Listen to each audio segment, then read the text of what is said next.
Democracy Now!, democracynow.org, The War and Peace Report. I'm Amy Goodman. The death toll from a string of tornadoes in the Midwest and South has reached at least 17, almost all in Arkansas. Dozens of homes were destroyed and thousands of people have lost power. In the Arkansas town of Valonia, a resident described the flattening of an entire neighborhood. I saw some of the biggest trees just turned upside down, and literally the houses picked up and set on top of cars. It was, over there, some of the garages are just literally out, the cars in the garage in the yard. The deaths are the first of this year's storm season in the United States. The U.S. has signed a deal to revive its military presence in the Philippines over 20 years after being forced to leave its bases. Under the 10-year agreement, U.S. forces, warships, and fighter jets will be stationed on Filipino territory for training and exercises.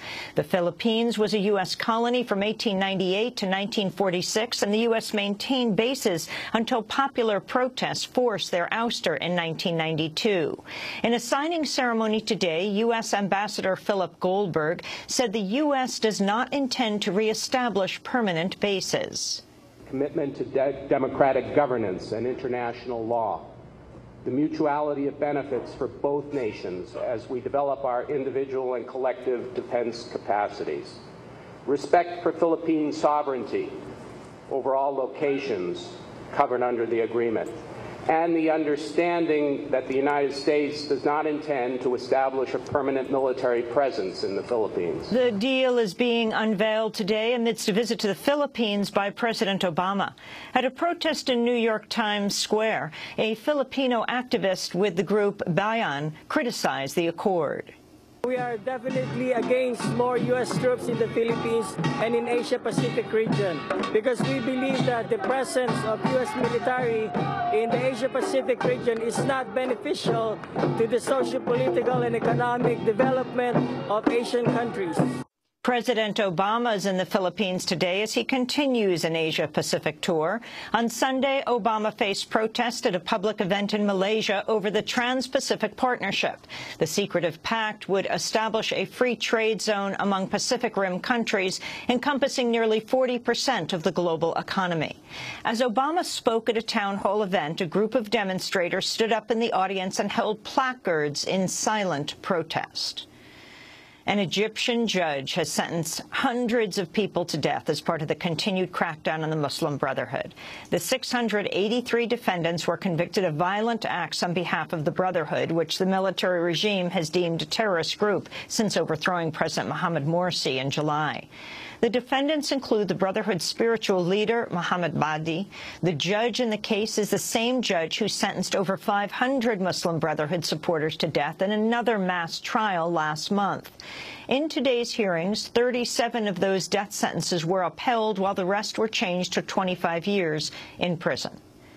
A government panel in Afghanistan says it's uncovered 2 previously undisclosed secret prisons run by U.S. and British forces. The prisons are said to be on the NATO coalition bases of Kandahar Airfield and Camp Bastion. The Pentagon has not denied the claim, but says all of its prisons are known to the Afghan government and the Red Cross. The U.S. has announced new sanctions on Russia in the continued standoff over the crisis in Ukraine. Speaking today in Manila, President Obama said he would expand the list targeting Russian individuals and firms with financial and diplomatic penalties. Russia has not yet chosen to move forward, and these sanctions represent the next stage in a calibrated effort to change Russia's behavior. We don't yet know whether it's going to work. And that's why the next phase, if in fact we saw further Russian aggression towards Ukraine, could be sectoral sanctions, less narrowly targeted, addressing sectors like banking or the defense industries.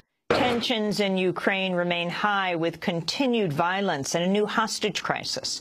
Over the weekend, pro-Russian separatists seized a group of monitors with the Organization for Security and Cooperation in Europe in the town of Slavyansk. The separatists say they want to trade the monitors for a group of their jailed activists.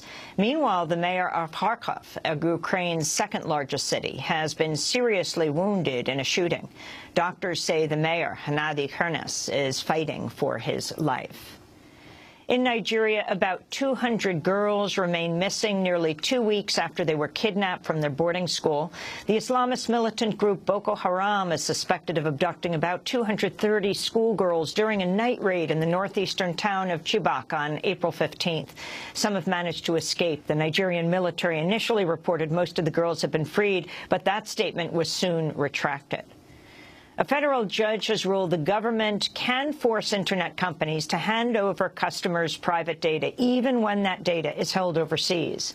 The case saw Microsoft challenge a warrant for a user's email account stored on a server in Ireland. Microsoft had argued the U.S. does not have jurisdiction over a foreign server and says it plans to appeal. The ruling comes amidst news an undisclosed phone company tried to stop involvement in the NSA's bulk collection of call records earlier this year. The New York Times reports the firm cited a federal judge's ruling that found the bulk collection unconstitutional and almost Orwellian. But the Foreign Intelligence Surveillance Court denied the request. And the National Basketball Association is facing one of its biggest controversies in years after a team owner was recorded making racist remarks. On the tape, Los Angeles Clippers owner Donald Sterling is heard telling a woman identified as his girlfriend not to spend time with African Americans. People call you and tell you that I have black people on my Instagram, and it bothers you. Yeah, it bothers me a lot that you want to broadcast that you're associating with black people. Do you have to? Sterling has faced previous allegations of racial discrimination. In 2009, he paid over $2.7 million after being accused of driving out people of color from apartment buildings he owns. A former Clippers general manager has also sued Sterling for racial bias. The Clippers players reacted to the controversy Sunday with a silent protest against Sterling's remarks. They wore their warm-up jerseys inside out, hiding their team's logo, then stacked them in the middle of the floor. NBA Commissioner Adam Silver said the league is investigating. The league said earlier today the audio recording posted by TMZ is truly offensive and disturbing. And we intend to get to the bottom of it as quickly as possible. I think our track record is stellar. And while I understand anger that would be naturally expressed over hearing a tape like this, I also believe that ultimately the players and the rest of the NBA family has confidence that we'll deal with it appropriately.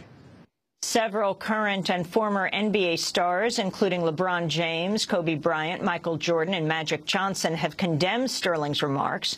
James, one of the league's top players, said, quote, "There's no room for Donald Sterling in our league." And those are some of the headlines. This is Democracy Now!, democracynow.org, The War and Peace Report. I'm Amy Good.